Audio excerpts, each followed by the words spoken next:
Hello friend, good evening. Welcome to the noble profession. My self Aastha. स्वागत करते हैं आपका हमारे यूट्यूब चैनल पे। आज मैं आ चुकी हूँ यूपीएनएचएम सीएचओ के रिगार्डिंग कुछ अपडेट लेके। बहुत सारे कमेंट सेक्शन में मेरे कमेंट आ रहे थे यूपीएनएचएम सीएचओ के रिगार्डिंग, तो सारे कमेंट का आंसर मैं इस वीडियो में देने वाली हूँ, तो वीडियो को लास्ट तक जरूर देखें। आपने हमारे चैनल को सब्सक्राइब नहीं किया तो सब्सक्राइब कर सकते हैं। वीडियो पसंद आए तो वीडियो को लाइक करें, ना पसंद आए तो डिसलाइक का ऑप्शन भी है। सबसे पहली बात कि यूपीएनएचएम सीएचओ का जो 1300 कुछ वैकेंसी थी, वेटिंग क्लियर हुआ था, तो उसमें कितनी सीटें खाली रह गई हैं, ये एक मोस्ट कॉमन क्वेश्चन पूछा जा रहा था और बहुत सारे कैंडिडेट रिजेक्ट हुए थे। तो एक कैंडिडेट ने कमेंट किया कि मैम कितने रिजेक्टेड स्टूडेंट कितने रिजेक्ट हुए हैं और नई वैकेंसी कब आ रही है यूपीएनएचएम सीएचओ की। तो सबसे पहले मैं बता दूँ, यूपीएनएचएम सीएचओ का जो अभी वेटिंग क्लियर हुआ है 1337 पोस्ट का, तो उसमें भी मैक्सिमम सीटें कह सकते हैं कि बहुत सारी सीटें खाली हुई हैं।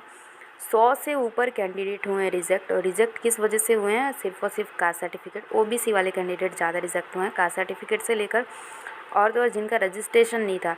रजिस्ट्रेशन और कास्ट सर्टिफिकेट जो था वो फॉर्म भरने की लास्ट डेट मतलब कि 20 जुलाई का था। 20 जुलाई के पहले का जिनका था उनका एक्सेप्ट किया गया, बाकी कैंडिडेट को रिजेक्ट कर दिया गया। तो रिजेक्शन वाली लिस्ट मैं बता दूं, अभी रिजेक्शन वाली जो लिस्ट है वो ट्रेनिंग सेंटर पे उन लोगों को बता दिया गया है कि कौन कौन से कैंडिडेट रिजेक्ट हुए हैं। लेकिन मेरे पास अभी कोई रिजेक्शन की लिस्ट नहीं है या ऑफिशियल लिस्ट वो नहीं आती है।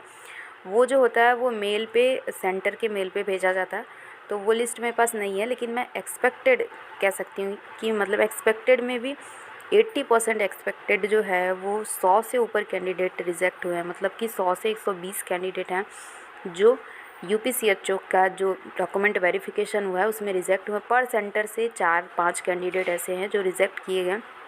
और उसके बाद भी ऐसे कैंडिडेट जो यूपीसीएचओ ज्वाइन नहीं किए हैं, उसमें यूपीपीएससी कैंडिडेट भी हैं, उन लोगों ने भी जो लगभग ज्वाइनिंग नहीं ली है। इक्का दुक्का लोगों ने इसमें ज्वाइनिंग ली होगी। और ज्वाइनिंग इसलिए नहीं ली है क्योंकि इस टाइम में जो डॉक्यूमेंट वेरिफिकेशन हो रहा था तो वो ऑन द स्पॉट ही, मतलब तुरंत ही उन लोग को 2.5 लाख का जो भी बॉन्ड था वो ट्रेनिंग सेंटर के नाम से वो उन लोगों ने सबमिट कर लिया था। तो इसी वजह से मैक्सिमम जो यूपीपीएससी कैंडिडेट है उन लोगों ने भी ज्वाइनिंग नहीं लिया और अदर कैंडिडेट ऐसे भी हैं जो बॉन्ड की वजह से ज्वाइनिंग नहीं ली है। तो एक्सपेक्टेड जो मैं खाली सीटों की बात करूँ तो 500 से 600 सीटें, जैसा कि पिछली बार 2800 में से 1300 वेटिंग आई थी, जैसा मैंने एक्सपेक्टेशन किया था उससे ज़्यादा सीटें वेटिंग की आई थी। इस बार भी लगभग 600 से 700 कह सकते हैं 500 से 700 सीटें खाली रह गई हैं। तो अब ये है कि वेटिंग लिस्ट जो है वो थर्ड आएगी कि नहीं। अगर वेटिंग लिस्ट थर्ड आती है तो बहुत ही ज़्यादा फ़ायदा होगा जीएनएम कैंडिडेट के लिए, जो इसके बाद से कोई भी वैकेंसी जीएनएम की नहीं आ रही है सीएचओ के लिए। तो उन लोगों को फ़ायदा होगा जो यूआर कैटेगरी से, जिनको यूआर कैटेगरी में कंसीडर किया गया। जैसे जिन लोगों को रिजेक्ट किया गया उन लोग को यूआर कैटेगरी में कंसीडर किया गया। तो हमारी जो कांटेक्ट हुई है ट्रेनिंग सेंटर से, हमारी कुछ बातें हुई हैं, तो वहाँ से हुआ कि जितने कैंडिडेट को रिजेक्ट किया जा रहा है उनको यूआर में कंसीडर किया जा रहा है। यूआर में कंसीडर किया जा रहा है। अगर सीटें मैक्सिमम खाली रहती हैं तो उनको यूआर कैटेगरी से सिलेक्शन मिलेगा। अब बहुत से लोग कहेंगे कि थर्ड वेटिंग लिस्ट नहीं आएगी, लेकिन मेरा जो मानना है, अगर यूनिटी होती कैंडिडेट्स के अंदर में जिनका सिलेक्शन नहीं हुआ है, जिनको रिजेक्ट किया गया, अगर सीटें खाली हैं, अगर वो लोग यूनिटी दिखा दे थर्ड वेटिंग लिस्ट में उनका सिलेक्शन हो जाता। वहाँ से हमें पता चला कि थर्ड वेटिंग लिस्ट आएगी। एक मेरे जानने में कैंडिडेट ने डॉक्यूमेंट वेरिफिकेशन करवाया तो उनको कास्ट सर्टिफिकेट को से रिलेटेड रिजेक्ट कर दिया गया। 6-7 दिन का अंतर था कास्ट सर्टिफिकेट में, मतलब लास्ट डेट से 6-7 दिन बाद का उनका कास्ट सर्टिफिकेट था, तो उनको रिजेक्ट कर दिया गया। लेकिन उन्होंने ये बताया कि आप परेशान मत हो, अब बहुत सारी सीटें खाली हैं और जैसे ही वेटिंग क्लियर होती है तो आपका सिलेक्शन हो जाएगा। बहुत सी सीटें खाली हैं, यूआर में आपका सिलेक्शन हो जाएगा। अगर थर्ड वेटिंग लिस्ट आती है तो ऐसे कैंडिडेट का जो कुछ पॉइंट से सिलेक्शन रुक गया था उनका सिलेक्शन हो जाएगा, और तो जो रिजेक्टेड कैंडिडेट हैं उनका भी सिलेक्शन हो जाएगा क्योंकि यूआर कैटेगरी की रैंक नीचे जाएगी। और इस वेटिंग लिस्ट में जो लोग पिछली बार रिजेक्ट हुए थे, बहुत से कैंडिडेट उनका नाम नहीं आया था, तो इस वाली लिस्ट में ज़रूर आ जाएगी। लेकिन अब देखना ये है कि यूपीएनएचएम थर्ड वेटिंग लिस्ट जारी करता है या फिर नई वैकेंसी निकालता है, क्योंकि कुछ भी कर सकता है। बहुत टाइम से यूपीएनएचएम का जो प्रोसेस है बहुत ही ज़्यादा स्लो है। लेकिन जहाँ तक मेरा कॉन्टैक्ट, जहाँ तक मेरा कह सकते हैं कि मेरी जो एक्सपेक्टेशंस हैं वो हैं कि थर्ड वेटिंग लिस्ट बनाने की तैयारियां चल रही हैं। अगर रिजेक्टेड कैंडिडेट हैं तो उनके लिए थर्ड वेटिंग लिस्ट बहुत ही ज़्यादा इम्पॉर्टेंट है।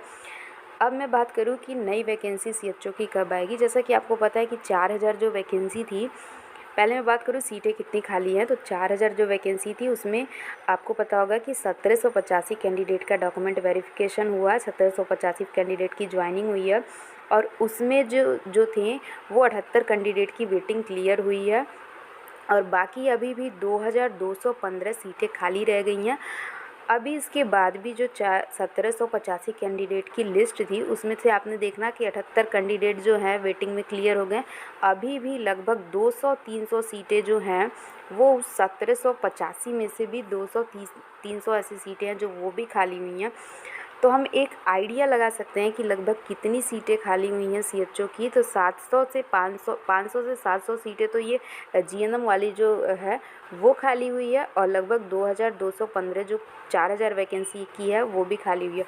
तो जो 4000 वैकेंसी थी सीसीएचएन वाली वो तो आएगी ही आएगी। अब एनएचएम का देखना है कि जो सीटें ये 2800 की जो सीटें खाली रह गई हैं उसमें वो सीसीएचएन से नई वैकेंसी लेके आते हैं या फिर सीसीएचएन जो थर्ड वेटिंग लिस्ट है वो क्लियर करते हैं।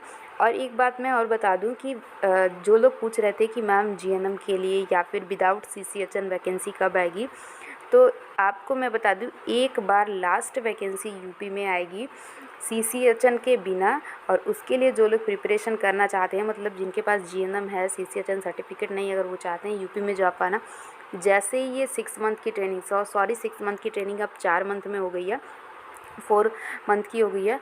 तो अभी जैसे कि आपको पता है कि अप्रैल में ये 2800 का वेटिंग का ट्रेनिंग चल रहा है। तो 4 महीने मान के चलो, मई जून जुलाई अगस्त तक ये ट्रेनिंग चलेगी। फिर नया जो सेशन आएगा उसके पहले पहले यूपी एनएचएम सीएचओ की एक वैकेंसी आएगी, वो भी लास्ट बार, जिसमें विदाउट सीसीएचएन लिया जाएगा। अगर ये थर्ड वेटिंग लिस्ट जारी नहीं करते हैं तो उसकी सीटों को इंक्लूड करके और भी सीटें जो हैं उनको इंक्लूड करके एक लास्ट बार वैकेंसी आएगी और उसमें ये लास्ट मौका होगा आपके पास और आप लोग उसके लिए प्रिपरेशन करें। जैसे ये ट्रेनिंग सेशन ख़त्म होता है तो नए ट्रेनिंग सेशन के लिए एक लास्ट बार वैकेंसी आएगी, लेकिन इसके बाद जो वैकेंसी आएगी वो सिर्फ़ और सिर्फ सीसीएचएन वालों के लिए होगी, क्योंकि अब जैसा कि सारे कॉलेजेस में सीसीएचएन स्टार्ट कर दिया गया है आईएनसी के द्वारा।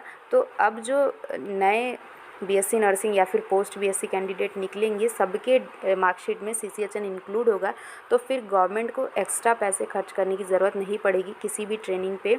तो इस वजह से लास्ट बार आप मेरे कहने पे एक बार और तैयारी करें। जो लोग यूपी एनएचएम सीएचओ का वेट करना है वैकेंसी का, तो लास्ट वैकेंसी ज़रूर आएगी। और जैसा मैं बताती हूँ, कोई भी इन्फॉर्मेशन मतलब हवा में नहीं बताती हूँ, कुछ फैक्ट्स कलेक्ट करके मैं बताती हूँ। तो वेटिंग लिस्ट जो थर्ड है उसका मैं एक्सपेक्टेशंस बता दूं कि आ सकती है वेटिंग लिस्ट। मैं 100% तो नहीं कह सकती, लेकिन 50% चांसेस है कि थर्ड वेटिंग लिस्ट आएगी। अब बोलोगे कि कब आएगी, तो वेटिंग लिस्ट जो है अभी इतनी जल्दी तो नहीं आएगी। वेटिंग लिस्ट नेक्स्ट सेशन से ही आती है। तो वेटिंग लिस्ट अगर नहीं भी आती है तो उसके साथ में नई वैकेंसी आएगी। तो सभी के सभी लोग जो लोग भी चाहते हैं यूपी एनएचएम में जॉब पाना सीएचओ में, तो एक बार आप प्रिपरेशन करिए। 3-4 महीने का टाइम है। उसके बाद जैसे ही वैकेंसी आती है तो आप उसमें अप्लाई करें। और इसके बाद सीसीएचएन ही आएगी, तो सीसीएचएन वालों के लिए ये जॉब तो ईजी है, उन लोग को मिल जाएगा जो लोग बीएससी नर्सिंग या फिर पोस्ट बीएससी किए हैं। तो आई थिंक मैंने इसमें इम्पॉर्टेंट चीज़ बताई है। इसके अलावा भी अगर आपको कोई डाउट है तो मैं कमेंट सेक्शन में ज़रूर कमेंट करें। मैं रिस्पॉन्स करती हूँ 80% आपके सवालों का। तो मिलते हैं नेक्स्ट वीडियो में। Love you all, bye.